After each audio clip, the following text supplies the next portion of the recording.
لە گۆری نویسەکە فەرمی پەرلەمانی عێراقی داخواست ژە فەرماندەیە گشتیە هێزن چەکدارن عێراقی کردیە و کوچەکدارێن پەکەکە ژە سنوورێ قازا شنگالێ دەربکێ و ئارامی و شەرعەتێ بۆ خەلک و ئیدارەیە ناوچەیە ڤەگەڕینێ.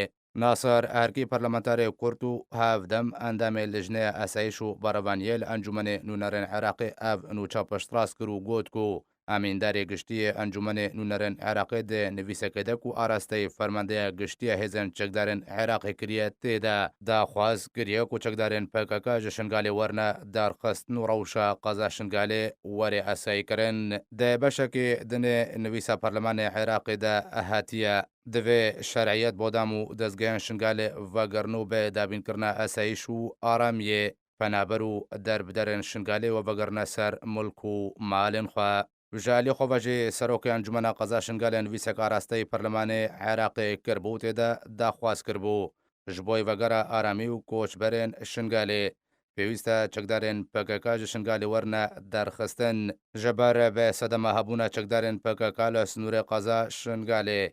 Koçberên Şingalê nikarin vegirine ser zêdên xwe. Herçanda xeka Şingalê li serdestê Pêşmergeyên Kurdistanê ji teroristên Daişê hatiye rizgarkirin lehîna xelk û koçberên navçeyê nikarin vegirine ser milk û malên xwe û wê çendê jî ji bo wê vegerînin ku çekdarên PKK li wê navçeyê ne û dibin çend navekî de kar dikin.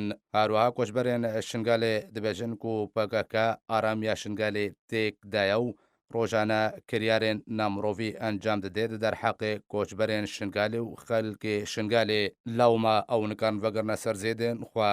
Ji alî xwe ve jî Perlemanê Iraqê daxwaz ji fermandeya giştiya hêzên çekdarên Iraqê kir ku PKK ji Şingalê derbixin.